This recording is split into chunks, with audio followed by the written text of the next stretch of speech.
Welcome to the On Your Mind podcast, where we believe mental illness can be temporary and transformative. Stay tuned for innovative, effective tools from experts in the field of mental health. Hosted by Timothy J. Hayes, psychologist. This podcast aims to change the narrative around mental illness. Move from a place of fear to a place of hope and solutions. Here on Your Mind.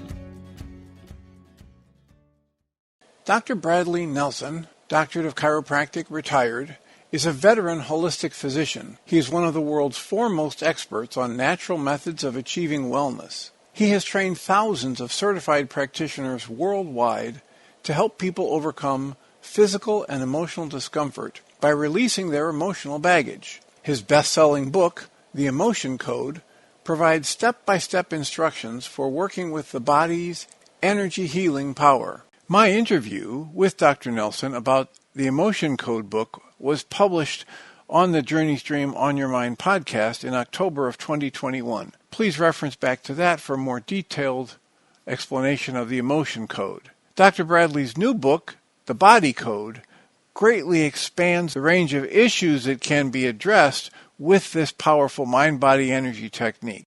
For more information, visit discoverhealing.com. Well, Dr. Nelson, thank you so much for joining us again. It's a delight to see you. I'm very, very grateful that you would make the time for us. Well, thank you, Timothy, for having me on again. It's great to see you again. I'm looking forward to our show today. It's going to be fun. I'm hoping you can just take us wherever you want to take us to explore whatever parts of but we certainly can't go through the whole book, but whatever parts of the body code you want to share with us. Right. Well, so let's talk about this for a minute. Let's go back to 1980. I was a student in college and I needed one more class to round out my schedule. And so I saw they offered a class on computer programming in the basic language.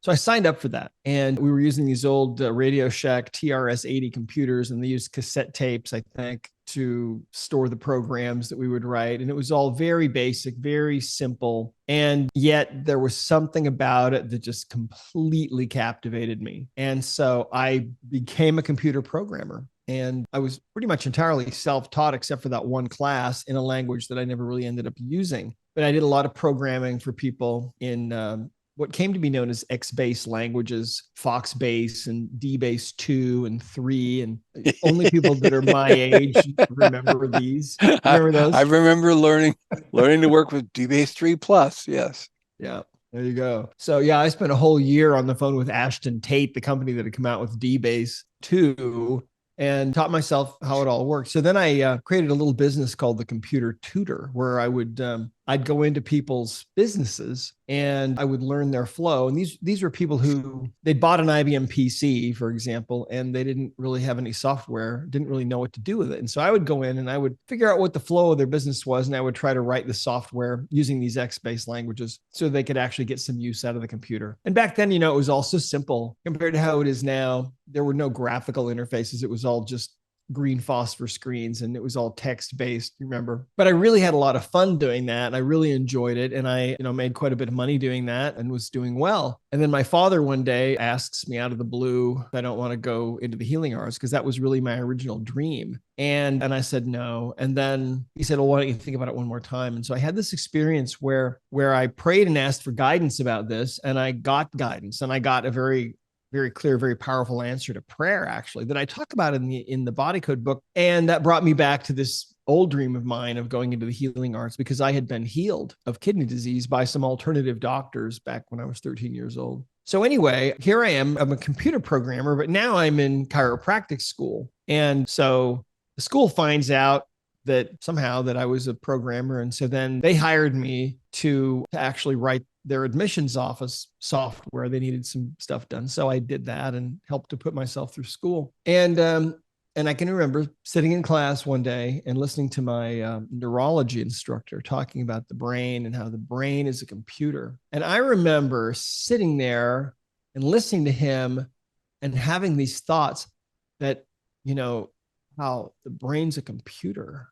Well, I know about computers. If the brain's a computer, I wonder if someday far into the future, we'll have some kind of a some kind of an interface. So we'll be able to actually access all the information, all the intelligence that must be in the brain, because the brain must know on some level what's really wrong with people and what people really need, right? So I kind of filed that away. And then when I got out of practice, I went and worked for a guy in Montana. I'm from Montana. I went to work for a guy in Kalispell named Dr. Stan Flagg, who is quite elderly now and, retired long since. But this is many years ago. And I learned some really powerful things from him that had to do with the subconscious mind, really, and how the subconscious mind really is the internal computer.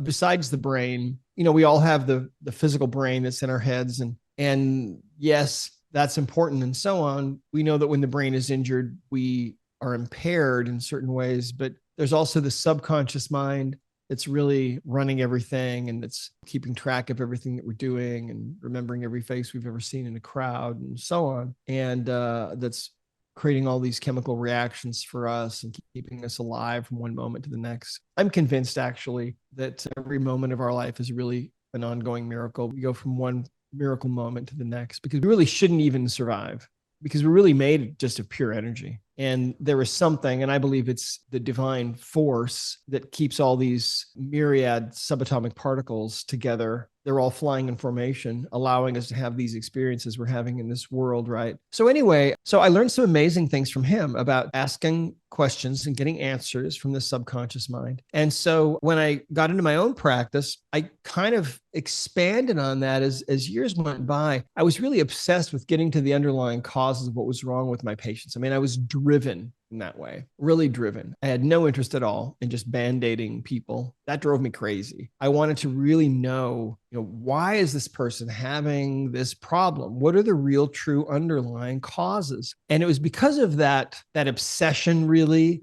to get to the underlying causes, that I kept looking and looking and looking. And I researched ancient methods of healing and modern methods and forgotten methods and methods that were frowned upon. I studied everything that I could study. And I found that some things worked and some things didn't. I kept the ones that did work and got rid of the ones that didn't work. And as time went on, one of the things that I found was that the subconscious mind, or that spirit intelligence within each one of us, is very willing to give up its answers. And eventually the interface for that subconscious computer became clear to me. If you think about the interface, for example, on a laptop, what's the interface? Well, it's really two things. Primarily, it's the screen where you see things and so on. And then it's the keyboard where you can type in information, right? On your phone, the interface is the screen, right? And then you can touch things. So it's a touch interface and so on. Well, the subconscious mind has a very unique interface. The subconscious mind is a computer, I believe, and it does know exactly what's wrong and what you need, but the interface is kind of different. There's no keyboard for the body. There's no screen really for the body. Instead, what we use is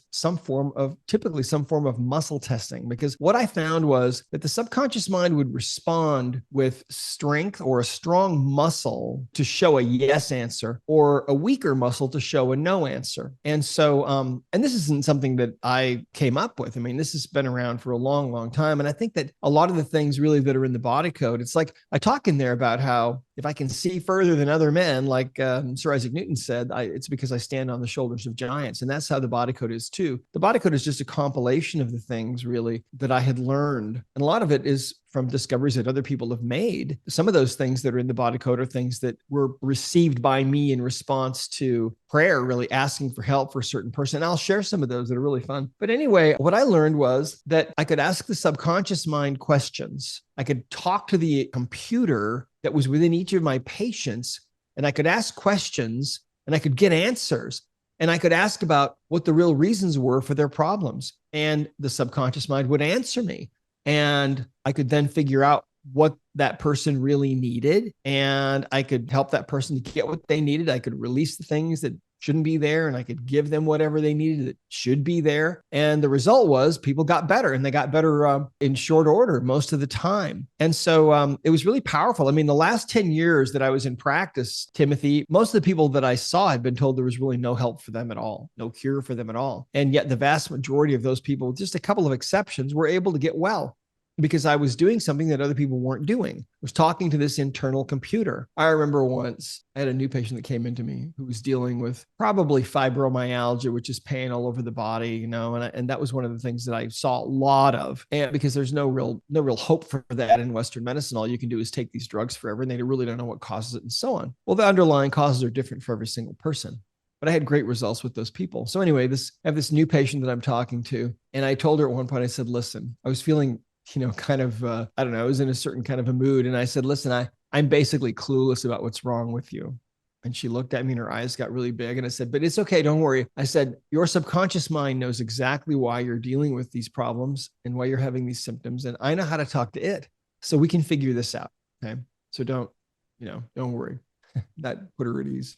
And she did go on to get better. So I always had a computer there with me in my practice as I was working on people. And as I would find new things, or as I would be guided to discover some new thing, or some new thing would be shown to me, I was always then going to the computer and trying to organize things. So I was building this, what ended up being a really massive database, a knowledge base, if you will, of the different kinds of imbalances that cause our symptoms, our mental and emotional and physical symptoms. And so I had some interesting experiences, and I'll share a couple of these with you. One day, for example, this fellow came in to see me. He was about 42 years old. And he said that 4 years before, he'd been in this car accident. He was rear-ended, and his car got damaged, and he injured his neck. And he said that his neck bothered him a lot. In fact, he said that his neck pain was about a 9 on a 0 to 10 scale at that moment. And that's really painful, right? A 9. And he said it had never gotten better since the accident. Wow. And that his neck still hurt, he said, like the day after the accident. Those were his exact words. And I thought, well, that's weird. And he had seen a couple of doctors for this too, and nothing was really helping him. And I thought, well, that's really kind of strange, right? After 4 years, you'd think his neck would have healed. So my habit was, before I would go to work on someone, I would just pause and ask for help from up above. Right? Because I believed it was God that had gotten me into this whole career, right? It was an answer to prayer to go into the healing arts. And so because God had gotten me into this, I felt like, okay, well, maybe God will help me now. And so that was a habit that I had all the years that I was in practice, roughly 2 decades. And of course, ever since then as well, with anybody that I've needed to work with, I found that's a really, really critical part. And it has to do, I believe, with the fact that, the highest duty of the healer really is to act as a go-between for that higher power, as an instrument in the hands of God or source energy or higher, however you want to refer to it. I mean, we all have different beliefs, and that's fine. My own personal belief is that God is real, and I know that he is real, that he lives, and that he's our father, and that we literally are brothers and sisters. And so that's what I would do. In my own mind, I would just ask, Father in heaven, please help me to help this person. And so that's what I did with this guy, right? And it's just a momentary pause, really. This all is just going on in my mind. No, I never told anybody that I was saying a prayer for them, but I was. And it was a habit that I had with every person that I saw over all that time. So in this guy's case, he's got this weird neck pain, 4 years, still a 9. And I just kind of thought, all right, well, Father in heaven, if there's something I need to know about this, help me to understand this, because this seems kind of weird, right? And I get this answer that flows into me, this understanding.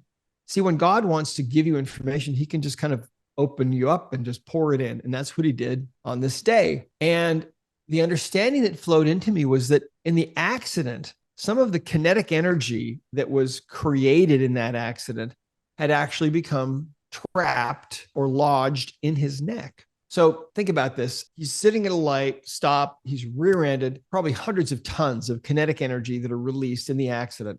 And that's the energy that crumples the fenders and bends the frame of the car. Some of that energy passes through his body, but some of it, instead of just going through his body, some of it gets stuck, right? And that was the answer. And that answer flowed in, and then that was it. There wasn't anything further. And I just thought, oh, wow, that's really weird. So some of the energy from the accident itself, from the other car hitting him, some of that energy is actually stuck in his neck.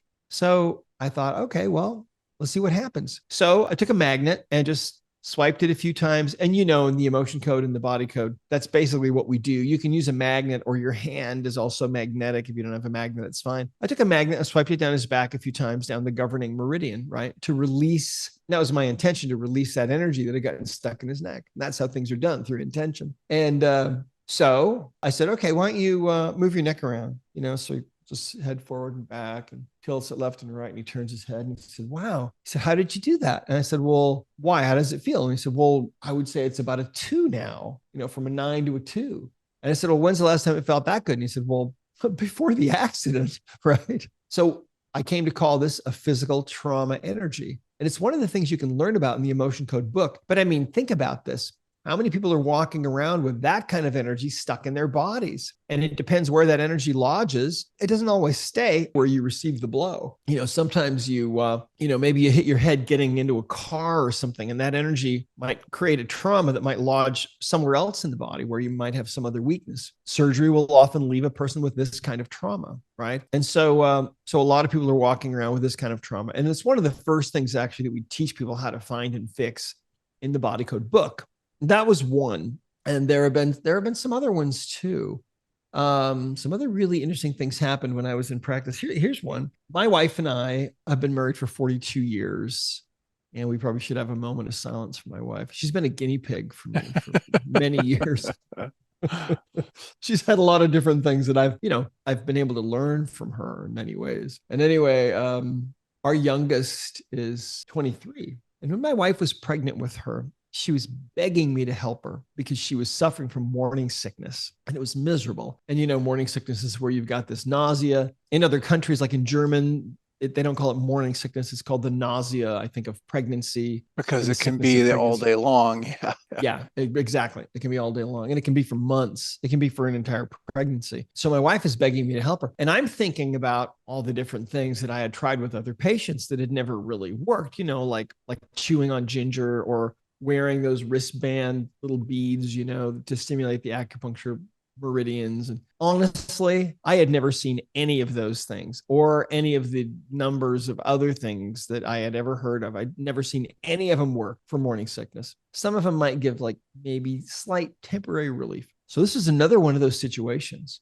where I thought, well, okay, none of the things that I've ever used have worked. And so my custom was to say a prayer. And I said, Father in heaven, if there's a better way to help Jean with this morning sickness, please help me to know what it might be, because none of the things I've ever tried have ever really worked. Thank you. In the name of Jesus Christ. Amen. As a Christian, I pray in the name of Jesus Christ. And amen just means so be it, right? And so, boom, I get this answer. And this answer suddenly flows into me, and it was almost whimsical. And the answer was, well, you'd feel pretty sick too if you had this new life growing inside of you, especially if your brain wasn't connected to it. And that was the answer. And I thought, wait, so it's a connection problem? And so what I did with my wife is I started testing her to see how well her brain was connected to the fetus and to the umbilical and to the placenta and the amniotic fluid and all of those things. And I found some things, some areas were not connected. So what I would do is I would just swipe a few times with intention down her back to reconnect those things. And I found that it was a two-way communication. Not only did her brain need to connect from above down to those different parts, but those different parts had to communicate to the brain also. So it was kind of a full duplex communication, you'd call it, right? Both ways. Once I reconnected the last thing that was disconnected, all of a sudden the morning, and she was ready to throw up, right? Immediately, instantly, the nausea was gone, right? Awesome, right? Well, so it stays gone for a couple of days, and then it kind of starts to come back again. So I rechecked her again, found there was another disconnection going on, fixed that by just swiping a few times, and the morning sickness is gone. And then it was about another probably 3 or 4 days, I think. She was fine. And then it started to come back a little. So I rechecked, and there was one thing that had shorted out again. I had to fix it. And then that was it. Never had another problem. So I was super excited about this because I thought, my gosh, how many women suffer with morning sickness? Yeah. Oh, yeah. So many. And then, the medical profession, the drug companies have tried to do things that haven't worked out very well. For example, thalidomide, right? They created all kinds of deformed babies. And so I was really excited about this. And I thought, okay, this needs to get out to the world. Well, so I took out a big ad in the paper, in the Orange County Register in California. We're going to do a free study on this, and you can come to my office. We'll work on you for free if you have morning sickness. And we had one woman that showed up, and wow. Just all one the other woman? women, just one woman. Yeah, I don't know. I didn't do it right. Wasn't exciting or compelling enough. I don't know, but we were able to help her. But the rest of them, I guess, were too sick to come. So over the years, I've used this. It's amazing how well it works. Well, this is just one thing that's in the body code, right? And that led to other understandings. It led to deeper understandings, really, for me about what the interface is like, or the interface really between the spirit and the physical body. I mean, if you go to a funeral and you look at the person lying there in the casket, it's obvious that something's changed, right? Something's gone out of them. I think it was back in about 1905, they did a study on people who were close to death. And what they would do is when they were right near the end of their life, they'd put them on a really fine scale. I mean, a really, really sensitive scale, because they wanted to know if at the moment of death, there was a change in weight. Their theory was that the spirit has a very small amount of weight. And if the spirit leaves the body, it should be detectable on a very, very fine scale. Guess what they found? They found that at the moment of death, the body on average loses about 21 grams, which is not much, but about 21 grams of weight. So, is that the weight of the spirit leaving the body? I like to think that it is. People have seen the spirit leave the body. There are stories like that all over the place, books written about that. In fact, there was back in maybe it was the 70s or early 80s, there was a guy that made the rounds on a lot of the talk shows, back then, Phil Donahue, I think, and shows like that. And what had happened was, as I recall, he was passenger in an airliner that went down, crashed, and he was thrown out of the wreckage. When he regained consciousness, he was in the weeds, and the plane he saw was on fire. So he goes over to the fuselage of the plane to see if he can help anybody.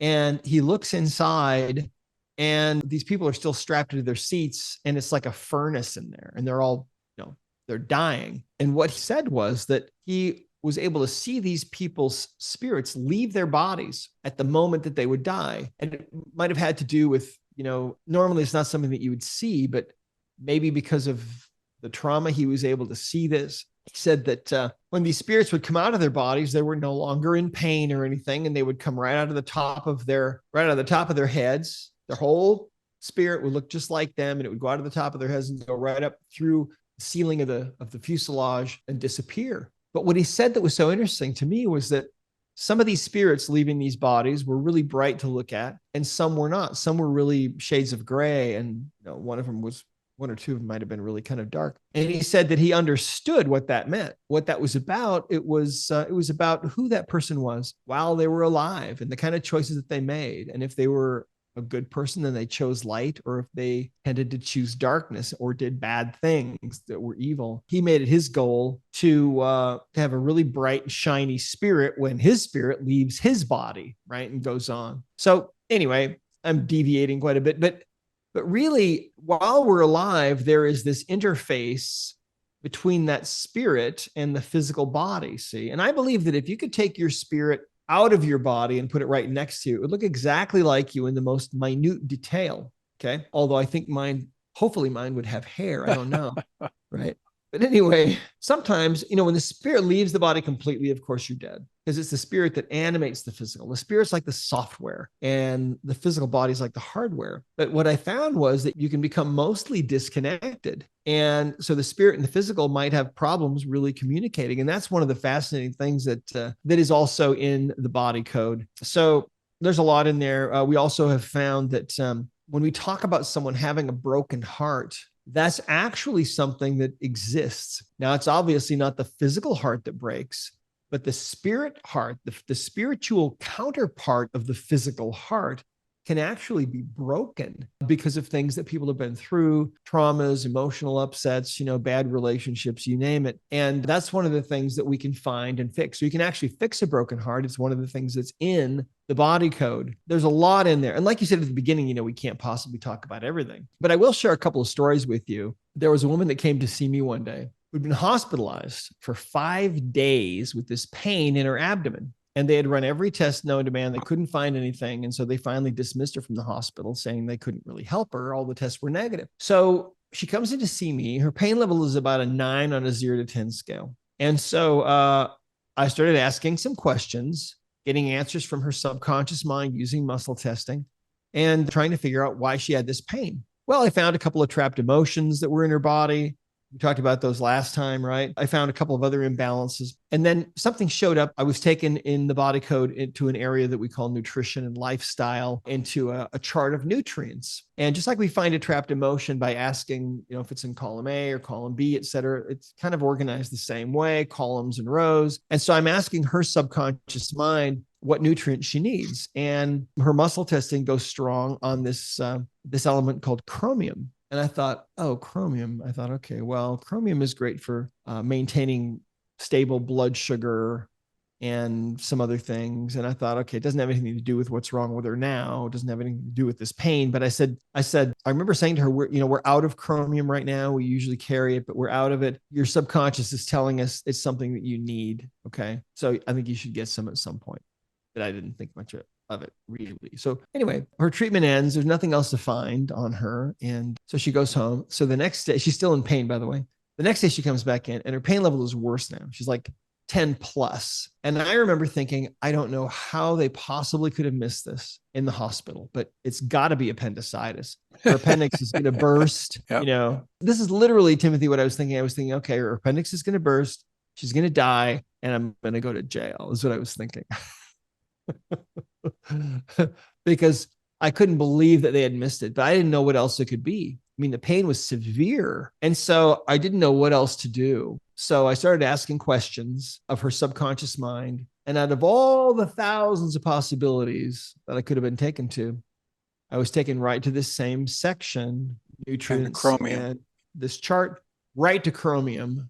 And it was only at that moment that I remembered, oh yeah, that showed up yesterday. I hadn't thought anything of it really at all. I thought it was just totally an incidental thing, that the body was just giving us something out of left field. Oh, by the way, someday, eventually, you might want to give me this. And it showed up again. And then I remembered, wait a minute, that showed up yesterday. And I said, look, I don't know why, but I said, I think you really need chromium. And I said, I want you to leave my office right now.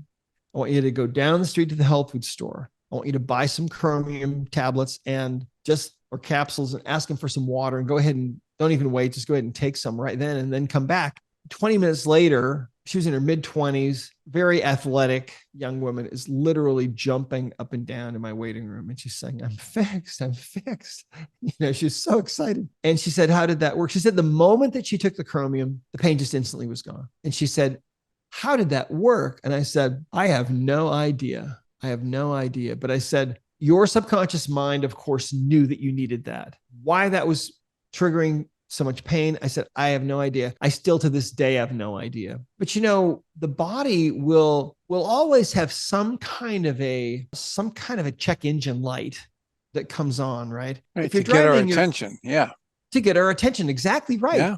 And it's often pain, but it could be something else. It could be depression or anxiety or phobias or panic attacks or PTSD or an eating disorder or self-sabotage. It could be that you keep picking the wrong kind of mate over and over that's abusive to you. Or it might be that you just can't seem to make money and you just can't figure it out, right? You're just broke all the time or whatever it is. Those are all different manifestations of the body's check engine light, right? And so this was a check engine light for her. So I said, luckily, your subconscious was able to communicate that to me, that's what you needed. And so awesome. I still have no idea exactly why that worked, but that is what she needed. And really in a nutshell, if you think about this new technology of the body code, this is really what it's about. It's about giving the subconscious mind, the internal system of intelligence, this internal computer that is so vastly powerful that we really honestly have not even begun to scratch the surface of it yet. I mean, it's giving it a voice. It's giving it a voice.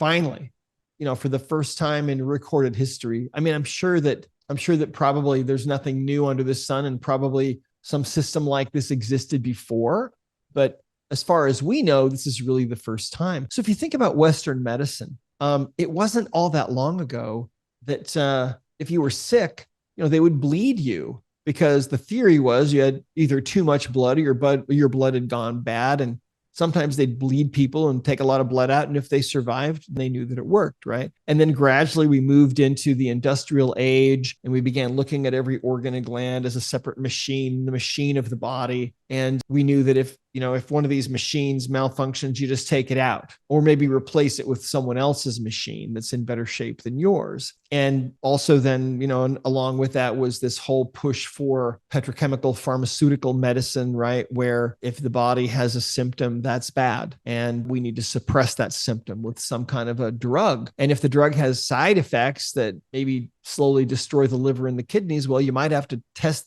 a person's blood every week or maybe every few days to make sure that they're not going to die from what you're giving them. But meanwhile, the symptom will stay suppressed. Right. And so the suppression of the symptom became the priority in pharmaceutical medicine. And look, there are times when suppressing those symptoms can be a really good thing, right? Keep people alive long enough to do the other part, which is what you were driven to do, is find the cause. You and other people have had this push to, listen, let's look at this systemically and find out what's the cause of the symptom. Yeah, exactly right. And so look, Western medicine, I have tremendous respect for Western medicine, and especially for acute problems. I remember my dad a number of years ago, back at, well, probably 11 years ago now, had an aneurysm, brain aneurysm. And so they were able to put a titanium coil, thread that up through the groin, through his heart, into this tiny vessel in his brain, and then release this little teeny titanium thread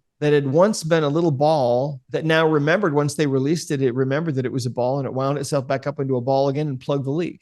I mean, kind of miraculous, right? There's all kinds of amazing things that Western medicine does, but most people, most of the time, don't need some kind of dramatic intervention like that. Most people, most of the time, don't need some kind of surgical approach. Most people, most of the time, don't need some kind of a drug. Symptoms, when the body has some kind of a symptom, it really needs to be the beginning of a dialogue, of a communication with the body.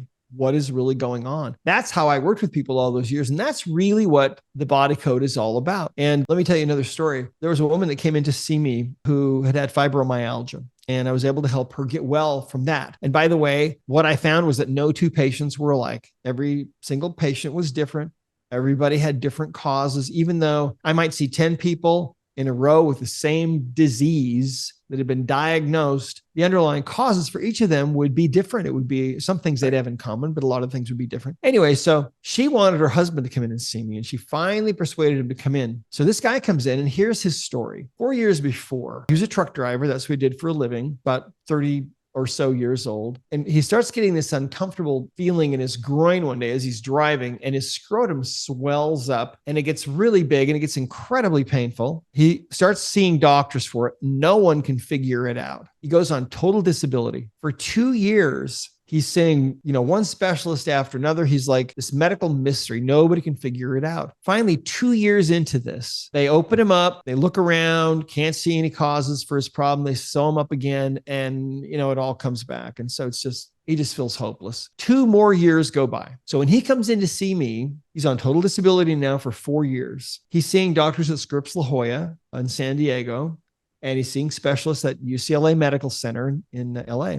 And he's making this trek, up and down the coast, every month. He's seeing these specialists. And I think he was looked at as a real medical mystery because nobody was able to help him. And it was just weird, I think, for them. So anyway, he's in my waiting room or in my exam room. And I start asking some questions and talking to his subconscious mind. And the body will respond with muscle strength for a yes answer and muscle weakness for a no answer. And so within about 60 seconds, I find that he has some kind of a parasite, that's a cause of his problem. And I stopped and I said, I think that you have some kind of a parasite. At least that's what your subconscious mind seems to be saying. Has anyone mentioned that could be a possibility? And he said, no. In 4 years, nobody had mentioned that word at all to him. And I said, well, I think that's what your problem is. So I tested him to see, we used to carry 4 different supplements for parasites, just herbs. And I tested him to see which one he needed. And his subconscious knew. And so he left the office a while later and had a couple of bottles of supplements to take for his parasites. Well, when he got home, he didn't want to do it. Didn't want to take it because he just thought this is so ridiculous. This guy doesn't know what he's talking about. I'm seeing all these specialists and my condition is hopeless. And his wife made him take the supplements. 5 days later, this guy comes back in. And Timothy, still to this day, I think this is one of the happiest, most glowing people I've ever seen. He was so happy because within a matter of about 3 days, all that chronic swelling just melted away. It all just disappeared. Wow. Yeah. And so you think about that. And of course, my career was built on, there are more stories like that have happened probably that I can remember. But really, see, the beauty of it is now with the body code, people just like you and me get to create their own stories like this, you see. Well, that was the thing I was going to mention when you were talking about morning sickness, and you tongue in cheek said, I guess the reason only one woman came is the others were just too sick, right, to make it to my office. And the wonderful part about both the emotion code and the body code is they don't have to get to your office. Right. They can get the app on their phone. They can get the book. And you don't have to be, medical doctor trained to start getting some really good answers about what your subconscious knows that would help you. Right. That's the beauty of it, really. Well, you know what happened? Let me tell you something. I had taught bits and pieces of this whole system that I'd put together that we now call the body code. Didn't have a name then, but I had taught bits and pieces of it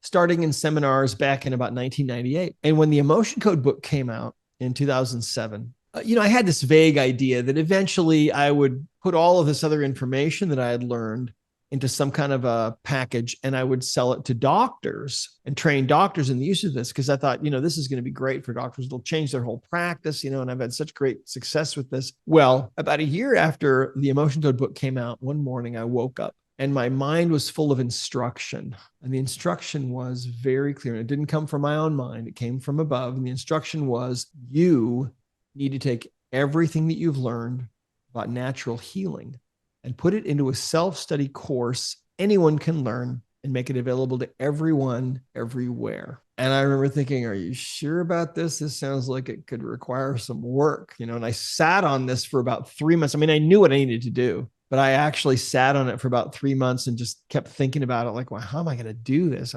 Where do I even begin? Right. And then I finally started on it, and it took about a year to create the first version of the body code. And then we completely took it apart and put it back together again and added a bunch of stuff. That was in 2013. And now this new version we call the body code system. And yes, it's an app, and it's also the body code is this book that looks like this. This is really the manual for the body itself and how to find imbalances that are going on that are causing problems for you. And I mean, this understanding, Timothy, its time has come. I mean, the cat is really out of the bag, in my opinion, that we can't ever go back to where we were. Now that we know that within us lies this incredibly powerful subconscious mind that knows what's going on with every cell in the body down to the subatomic level, the subconscious mind that is connected into the database of genius that fills the universe, the morphic field, the light of Christ, the database of all that is, the Akashic records, whatever you want to call it. It goes by different names, but the subconscious mind of each one of us is tied into that field. The subconscious mind of animals is tied into that field. That's how dogs know when their owner is coming home. They've proven that the dog will go to the window the moment the owner starts thinking about going home because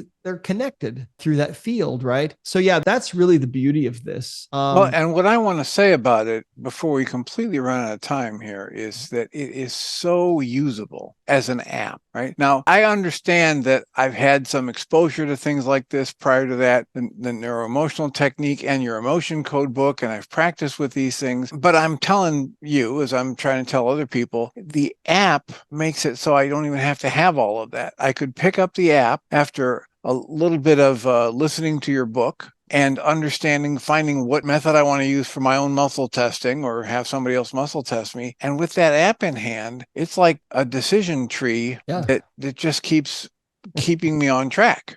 Right. And I just have to be willing to ask, am I on track or off track? And if I'm off track, I go back and start again. And it's very, very useful. The other thing I wanted to point out is that you give these examples of these wonderful, quick solutions to problems, and those do happen. And there are other stories that you have in the book where it takes a while and we have to peel off layers of things before, Right. there's a deeper problem revealed. And the other thing I thought was that, there's a powerful part in your book where you talk about, please do not use this to diagnose. Just use it as it's intended. Ask the question of the subconscious and follow the answers it gives you. And you give the wonderful example of the person who had the diagnosis of cancer and they came to you for work and you decided to ask the body, do we have cancer? And the body kept saying no until finally it said, oh, yeah, yes, right. But so it isn't something to use for diagnosis, but it is something to use to release, to identify and then release tensions, blockages, reconnect things that are all energetically focused for the most part. There are some that you talk about, like the supplement chromium, etc. Right.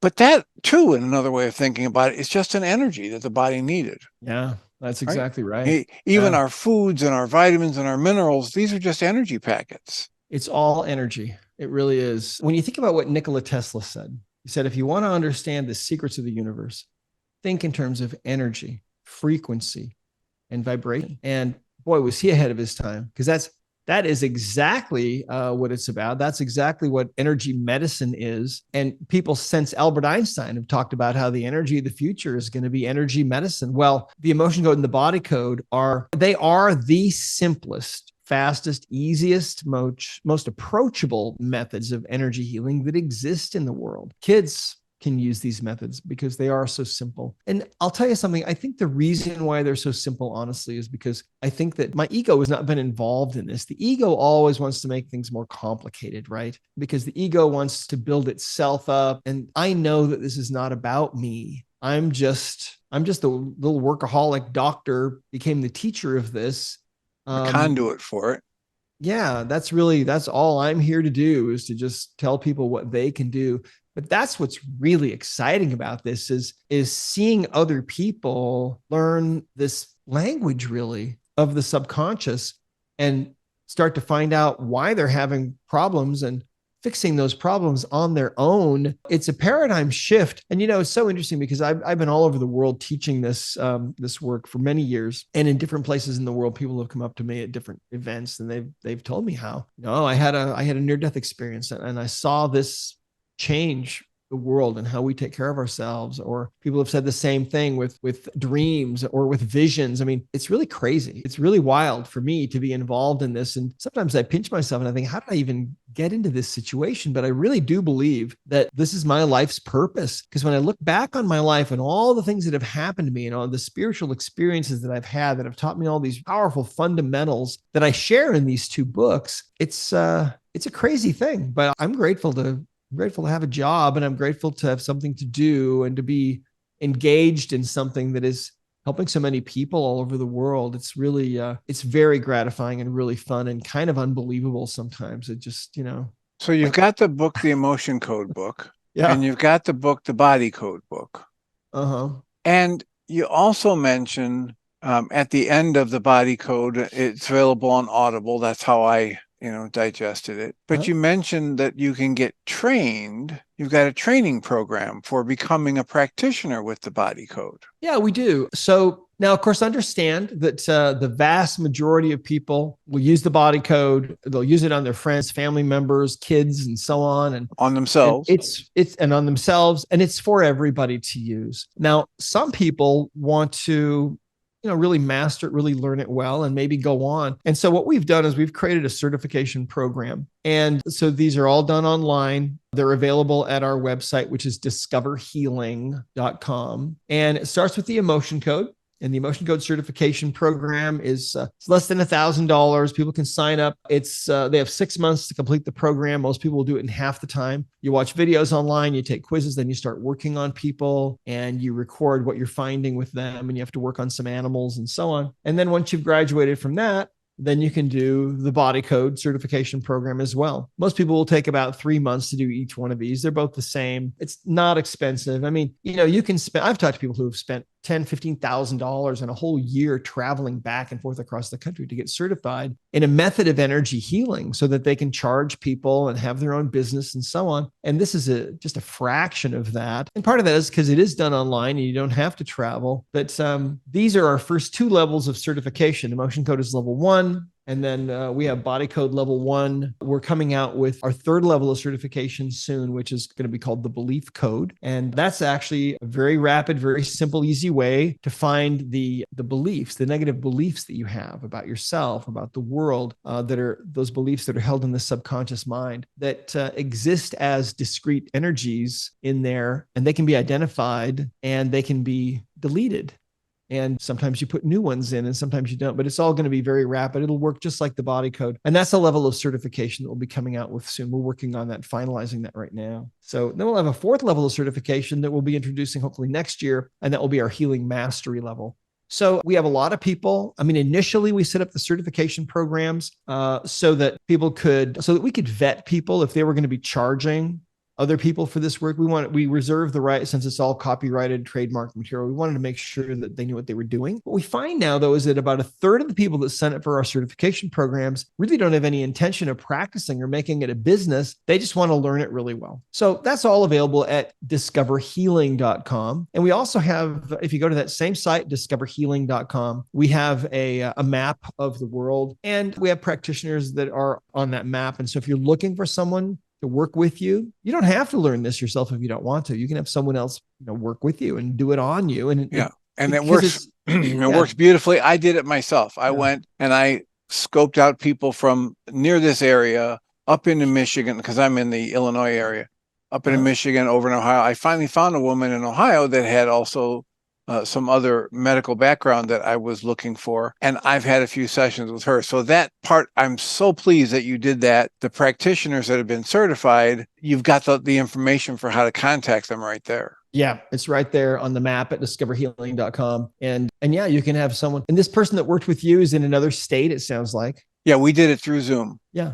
Done through Zoom. You can work with somebody. It doesn't matter. They can be on the other side of the planet. Welcome to the 21st century. This is energy medicine. And energy medicine is not like any other kind of medicine. It actually works at any distance, at least as great as the diameter of the Earth. One day I'd like to test it on somebody that's off world, but we haven't had a chance to do that yet. Well, I'm greatly appreciative of your time. I thank you for the work you're doing with both of these books. And I look forward to talking to you again when you get especially the Belief Code. With the kind of work I've done over the past 49 years in this field. Bruce Lipton's book, exciting. The Biology of Belief, and Greg Braden's work, and these other people Diedrich Wolzak and Dr. Michael Rice, and all these people that understand the power of where I focus my mind energy as a creative force. And I'm sure that when you get into your Belief Code, it's going to be similar. So I'm looking forward to talking to you about that when it's done. Well, let's do that for sure. Thank you for your time today. I really appreciate it. I appreciate it. Blessings. Thank you so much for being here.